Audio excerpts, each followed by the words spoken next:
सभी का स्वागत है अपने YouTube चैनल में। दोस्तों, उम्मीद करते हैं कि आप सब ठीक होंगे, स्वस्थ होंगे, मस्त होंगे। तो चलिए बिना समय जाया कि हम अपने टॉपिक पर ध्यान देते हैं। आज का हमारा टॉपिक है दिशा और दूरी, अभ्यास 3। दिशा और दूरी का अभ्यास 3 है। तो चलिए बिना समय गंवाए अपने सवाल पर ध्यान देते हैं। सामने देखिए, तभी आपको ये सवाल समझ में आएगा। तो चलिए सवाल पर ध्यान देते हैं। आज का सवाल है, गांव बी जो गांव ए के उत्तर में स्थित है, गांव सी जो बी के पूरब में स्थित है। गांव बी जो बाएं है गांव ए के गांव सी के सापेक्ष में गांव बी किस दिशा में है। यानी ये थोड़ा डिफिकल्ट सवाल है, लेकिन अगर आप ध्यान देंगे तो बस समझने मात्र की देरी है। जैसे आप ये सवाल समझ जाएंगे, आपको इसका उत्तर स्वयं सामने आ जाएगा। तो चलिए बिना समय गंवाए आप सामने देखिए और सवाल ध्यान से देखिए, समझ में आ जाएगा। तो सबसे पहले हम अपनी 4 दिशाएं बनाते हैं, उत्तर, पूरब, दक्षिण और पश्चिम। लेकिन यहाँ 4 दिशाएं से काम नहीं चलेगी, हमें 8 दिशाएं बनानी पड़ेगी। ये हमारी 8 दिशाएं हो गई।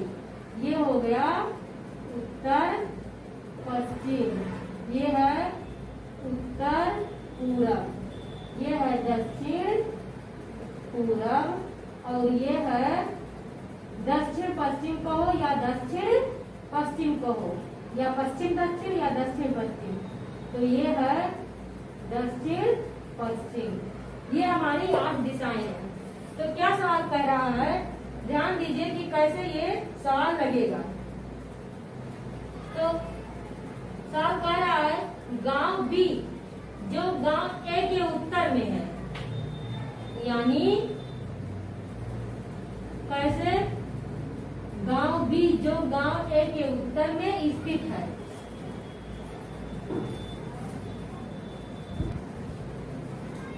तो बिना समय गंवाए ध्यान देते हैं कि कैसे सवाल हल होगा। सामने देखिए, तभी आपको भी क्वेश्चन और सवाल दोनों समझ में आएगा और पढ़ाने वाला भी। तो ये सवाल क्या कह रहा है, गांव बी जो गांव ए के उत्तर में है, यानी अगर ए यहाँ पर है तो बी यहाँ पर होगा, तभी तो ए के उत्तर में गांव बी जो गांव ए के उत्तर में स्थित है। गांव सी जो गांव बी के पूरब में है, तो बी के पूरब में गांव सी है। तो देखिए, गांव सी जो गांव बी के पूरब में स्थित है। गांव बी जो बाएं है, यानी स्थित है गांव बी जो बाएं है गांव ए के बाएं, यानी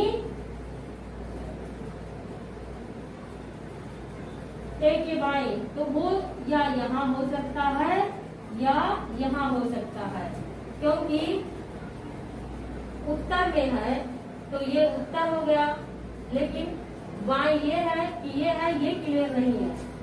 तो क्या है, गांव ए के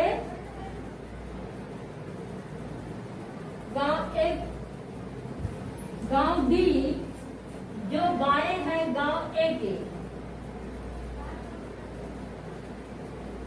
गांव सी के सापेक्ष में गांव डी किस दिशा में है। तो इस तरह से हमारा सवाल होगा।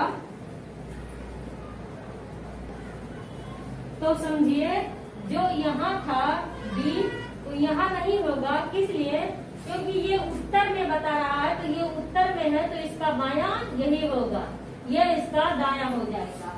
ये बायां है और ये दायां है, तो दायां का हमें कोई बात नहीं करनी है, इसीलिए ये हो जाएगा। तो हमारा ये रिश्ता पूछ रहा है सी और डी का, सी और डी का पूछ रहा है। तो जब बी उत्तर में है, ए दक्षिण में है और सी पूरब में है, डी पर है, तो डी कहाँ पर है, यहाँ पर है, ए यहाँ पर है और बी यहाँ पे और सी यहाँ पर है। तो इस प्रकार से है। तो कौन सा पूछ रहा है हमसे, सी और डी का। तो ये पूछ रहा है सी के सापेक्ष में डी किस दिशा में है, तो सी की अपेक्षा डी किस दिशा में है, दक्षिण पश्चिम में, दक्षिण पश्चिम।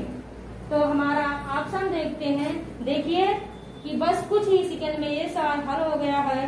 तो सामने देखिए और उसका उत्तर का जवाब दीजिए। देखिए कौन सा ऑप्शन सही है। तो हमारा पहला ऑप्शन है पश्चिम, दूसरा है दक्षिण पश्चिम, चौथा है दक्षिण और चौथा ऑप्शन है दक्षिण पश्चिम, सॉरी उत्तर पश्चिम, और पांचवा है इनमें से कोई नहीं। तो हमारा सवाल क्या है, दक्षिण पश्चिम कहो या दक्षिण पश्चिम कहो या फिर पश्चिम दक्षिण कहो।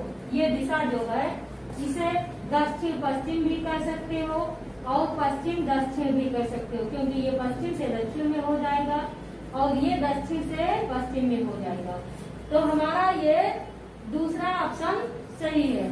तो उसी प्रकार से बिना समय गंवाए हम अपने दूसरे सवाल पर ध्यान देते हैं।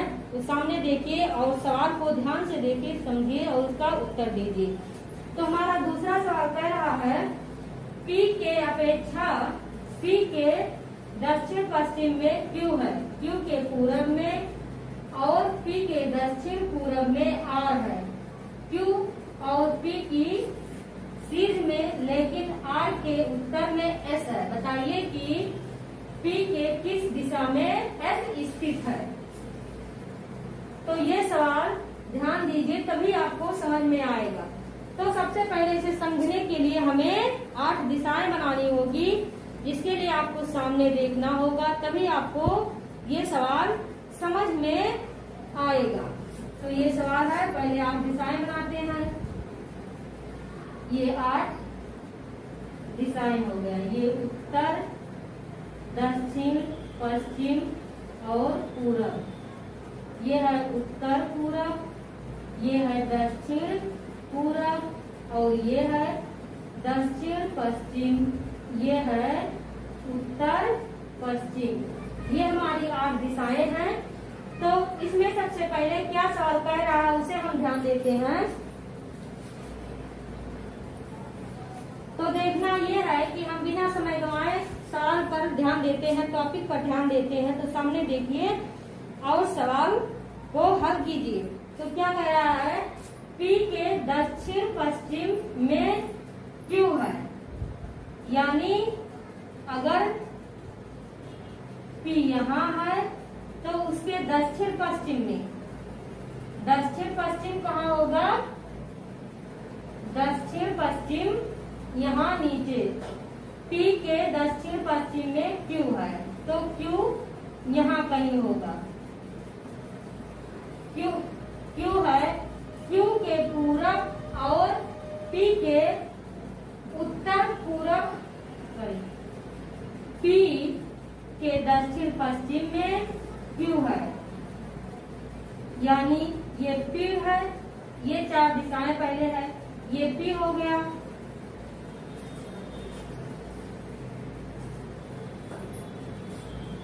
ये P है और ये Q इसके दक्षिण पश्चिम में हो गया, दक्षिण और पश्चिम Q हो गया। Q के पूरब और P के दक्षिण पूरब में R है, दक्षिण पूरब में R है, तो R कहाँ होगा, सीधे ये लकीर इस तरह बनेगा और R यहाँ होगा, R यहाँ एक लकीर इस टाइप बनेगी। तो ये Q हो गया दक्षिण पश्चिम में, ये इसके दक्षिण पश्चिम में Q हो गया, दक्षिण पश्चिम दक्षिण पूरब में Q है। तो देखिए दक्षिण पूरब में Q हो गया, R हो गया। Q और P की सीध में के उत्तर में एस होगा। तो देखिए क्यू और पी के सीध ऐसा है, आर के सीध में है, लेकिन आर के सीध उत्तर में ऐसा है। तो उत्तर में हो गया। बताइए कि पी के किस दिशा में एस स्थित है। तो क्या सवाल कह रहा है, देखिए ध्यान से, एक बार फिर से ध्यान से सवाल देख लीजिए, जिससे आपको समझ में आ जाए। सामने देखिए और सवाल को समझिए। सवाल क्या कह रहा है, पी के दक्षिण पश्चिम में क्यू है। तो दक्षिण पश्चिम में क्यू हो गया। क्यू के पूरब और पी के दक्षिण पूरब में आर है। तो देखिए क्यू के पूरब और पी के दक्षिण पूरब में आर है। क्यू और पी की सीध में, लेकिन आर के उत्तर में एस है। तो देखिए क्यू और पी की सीध में, आर के उत्तर में एस है। बताइए कि पी के किस दिशा में एस स्थित है। क्या कह रहा है, पी के किस दिशा में एस स्थित है। तो देखिए ये पश्चिम है, ये पूरब, ये उत्तर और ये दक्षिण। तो अगर पी यहाँ है तो ये तिरछा पूछ रहा है, तो किस में है, उत्तर पूरब। तो हमारा पहला ऑप्शन है पूरब, दूसरा है उत्तर पूरब, तीसरा है उत्तर, चौथा है दक्षिण पश्चिम और पांचवा है इनमें से कोई नहीं। तो हमें इनमें से कोई नहीं देखना है, हमें देखना ये है उत्तर पूरब। ये हमारा दूसरा ऑप्शन है। तो दूसरा ऑप्शन हमारा सही है, उत्तर पूरब। पी के उत्तर पूरब में एस स्थित है। तो दोस्तों आज का हमारा टॉपिक यही समाप्त होता है। अगर आपको वीडियो पसंद आई है तो प्लीज लाइक शेयर और सब्सक्राइब कीजिए, ज्यादा से ज्यादा शेयर कीजिए। हमारे साथ बने रहने के लिए धन्यवाद। अगले दिन मैं एक नए टॉपिक के साथ आपके सामने आऊंगी। तब तक के लिए जय हिंद, जय भारत।